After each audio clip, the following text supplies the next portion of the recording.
reflecting the impact of well-organized pro-Israeli lobbies, but it also represents the views of the Pentagon that sees Israel now as an indispensable strategic ally in the effort to control and exert influence throughout the region. The main concern for the United States, like the world, is the oil-producing regions. And in order to control that, you need a way of doing it.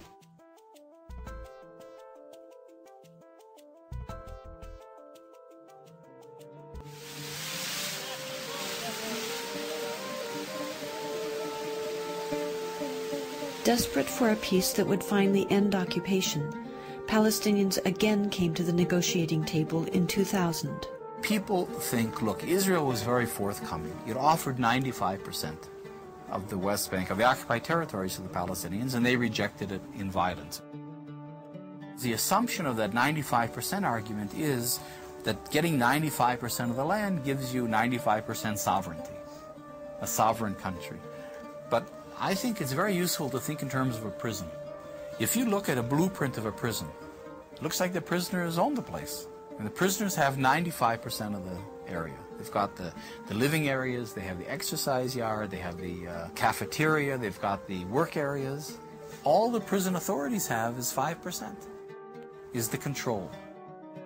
The average Palestinian didn't think they were throwing anything away because there was nothing to throw away. They had tuned out what Barak and Arafat were talking about, because on the ground there were ongoing land expropriations, tree uprootings, road building, unfair water allocation, leaving many Palestinian families in the summer and fall with 2 hours of running water a week, when next door you have a settlement with a swimming pool and green lawns. So what do you expect people to think?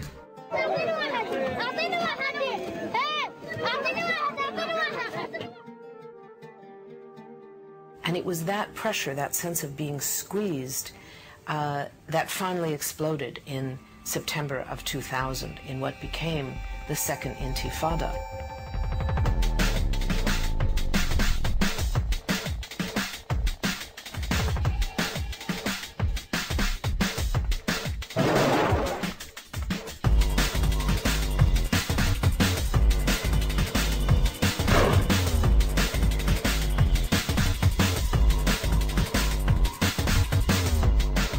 What is called the Second Intifada is essentially a mobilization of resistance against this structure of occupation and oppression.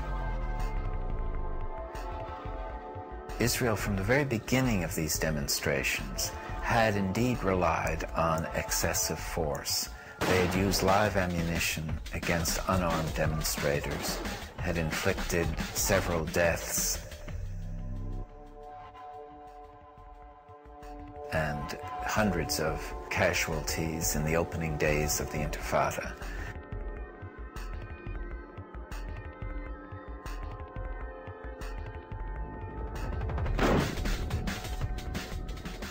Sometimes the Israelis are speaking about rubber bullets they used. By the way, it's not rubber, it's steel coated with rubber.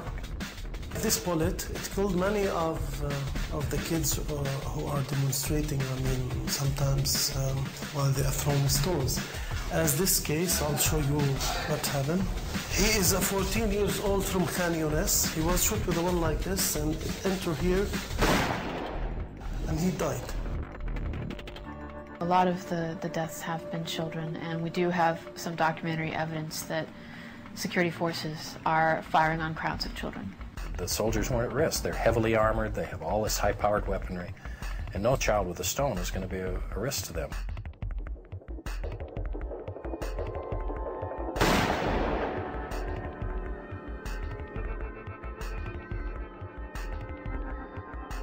Most of the Palestinian abuses involve shooting at settlements, ambushes on settler cars, and obviously the suicide bombings inside Israel.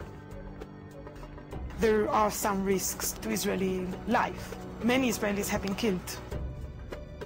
When there was this horrible suicide bombing at the pizza place in Jerusalem, I went to visit some of the kids who survived that blast in the hospital. It was horrible. It was horrible to see what happened to these children.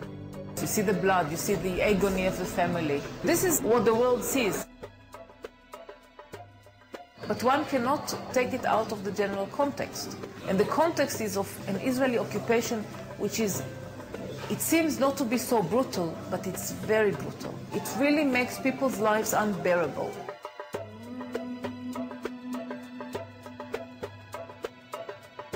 The use of suicide bombers is an act of desperation.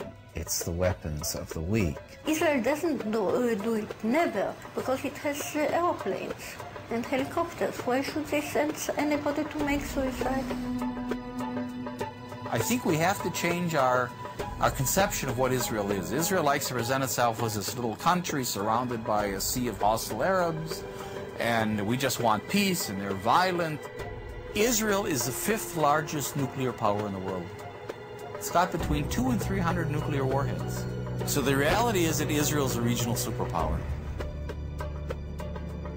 For the first time, the resistance to that occupation had, to a very small extent, an armed component. There was nothing close to equal force.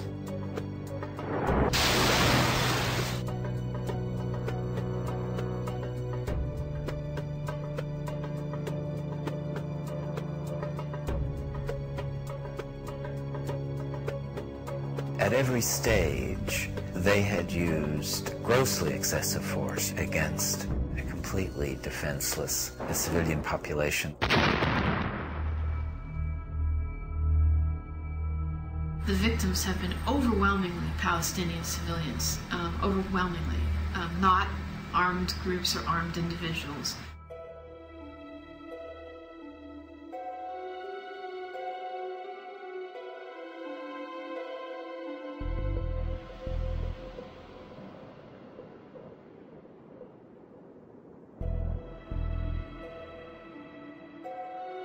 Israel has established all of these checkpoints within the West Bank, which require Palestinians to wait hours and hours to go very short distances.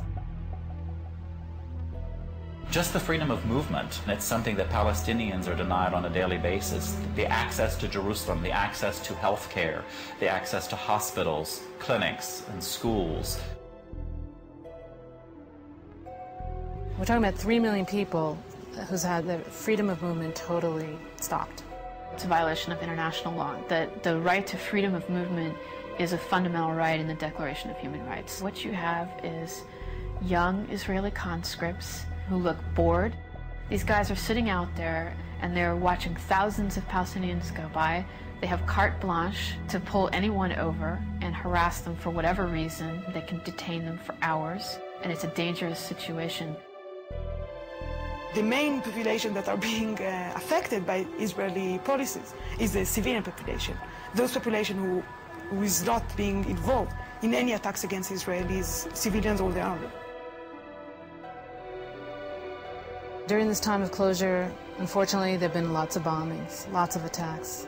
The closure is not meant to deter suicide bombers. It's meant to punish and put pressure on 3 million civilians. People do not earn anymore because the majority of the Palestinians used to work in Israel, and the majority of the Palestinian economy was based on the income of people who were working inside Israel. Now they cannot go into Israel, so tens of thousands of families just lose.